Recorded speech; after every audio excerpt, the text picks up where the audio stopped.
നിതിൻ രാജിന്റെ മരണത്തിൽ പോലീസിനെതിരെ വീണ്ടും കുടുംബം. കോടതിയിൽ ഹാജരാക്കാൻ ആവശ്യമുള്ള രേഖകളും ദൃശ്യങ്ങളും കൈമാറുന്നില്ല. 6 ദിവസമായി കണ്ണൂരിലെ പോലീസ് ഓഫീസുകൾ കയറിയിറങ്ങുകയാണ്. ACPയുടെ ഓഫീസിൽ വിളിച്ചുവരുത്തി തന്റെയും കുടുംബത്തിന്റെയും വീഡിയോ ചിത്രീകരിച്ചെന്നും നിതിൻ രാജിന്റെ പിതാവ് രാജൻ ആരോപിച്ചു. അനുകൂല നിലപാടും സ്വീകരിക്കുന്നില്ല. 2 ആഴ്ചയോളമായി ഞാൻ കണ്ണൂരിലെ DIG കമ്മീഷണർ ഓഫീസുകൾ കയറി ഇറങ്ങുകയാണ്. ബന്ധപ്പെട്ട ഒരു രേഖകളും അവർ കാണിക്കാൻ തയ്യാറാവുകയോ വിഷ്വൽസ് ഒന്നും കാണിക്കാൻ തയ്യാറാവുകയോ ഒന്നും ചെയ്യുന്നില്ല. എന്നെ ACPയുടെ ഓഫീസിൽ വെച്ച് എൻ്റെ കുടുംബത്തെയും വീഡിയോ ചിത്രീകരിച്ചാണ് അവർ ഇത് ചെയ്തിരിക്കുന്നത്, ഷൂട്ട് ചെയ്തിരിക്കുന്നത്. അങ്ങനെ 161 ആക്ട് പ്രകാരം പട്ടികജാതിയിൽപ്പെട്ട ഒരാളെ പോലും വീഡിയോ ചിത്രീകരിച്ചതെന്ന് ചെയ്യാൻ പാടില്ല എന്നാണ് എൻ്റെ വക്കീൽ എന്നോട് പറഞ്ഞത്. ബിജീഷ് ഗോവിന്ദൻ വിവരങ്ങൾ നൽകും. ബിജീഷ്, നിതിൻ രാജിന്റെ മരണം ഈ ലോൺ ആപ്പ് വിഷയത്തിൽ മാത്രം ഒതുക്കാനുള്ള ശ്രമം നടക്കുന്നുവെന്ന പരാതി നേരത്തെ തന്നെ പിതാവ് ഉന്നയിച്ചിട്ടുണ്ട്. ഇപ്പോൾ പോലീസിനെതിരെ കുടുംബം രംഗത്തെത്താൻ എന്താണ് കാരണം?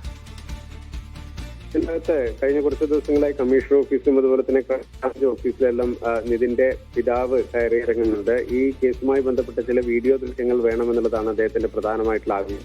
പക്ഷെ ഇതിനകത്ത് ഇപ്പോൾ ക്രൈംബ്രാഞ്ച് ഈ കേസ് ഏറ്റെടുത്തു എങ്കിലും അതിന് അന്വേഷണ ഉദ്യോഗസ്ഥൻ ആരാണെന്നുള്ള കാര്യത്തിനകത്ത് ഇതുവരെ തീരുമാനമായിട്ടില്ല. അതുകൊണ്ട് തന്നെ ഇതിന്റെ ഇവർ ആവശ്യപ്പെട്ട രേഖകളും അതുപോലെ തന്നെ ദൃശ്യങ്ങളും നൽകുന്നതിന് ബുദ്ധിമുട്ടാണ് പോലീസ് പറയുന്നത്. പക്ഷേ കുടുംബം ഉന്നയിക്കുന്ന പ്രധാനമായിട്ടും പോലീസും അതുപോലെ തന്നെ സർക്കാരും ഇതിനകത്ത് ഒരു ഒളിച്ചുകളി നടക്കുന്നു.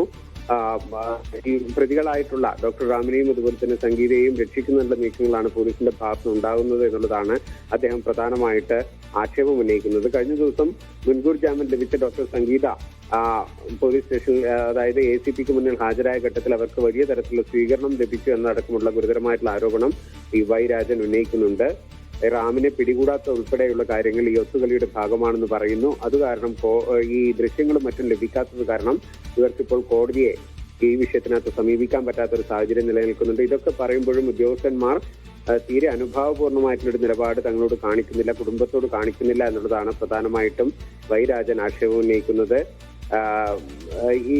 താൻ കഴിഞ്ഞ 6 ദിവസമായിട്ട് കണ്ണൂരിൽ ഇതിനു വേണ്ടി ചുറ്റിക്കറങ്ങുമ്പോഴും ഉദ്യോഗസ്ഥർ തന്നെ തീരെ ഗൗനിക്കുന്നില്ല, തന്റെ ആവശ്യങ്ങളോട് അനുഭാവപൂർണ്ണമായിട്ടുള്ള നിലപാട് സ്വീകരിക്കുന്നില്ല എന്നുള്ള ആക്ഷേപമാണ് അദ്ദേഹം ഉന്നയിച്ചിരിക്കുന്നത്. ദിവ്യ, പോലീസിനെതിരെ പരാതിയുമായി രംഗത്തെത്തിയിരിക്കുകയാണ് നിതിൻ രാജിന്റെ കുടുംബം. ബിജീഷ് ഗോവിന്ദനാണ് വിവരങ്ങൾ നൽകിയത്.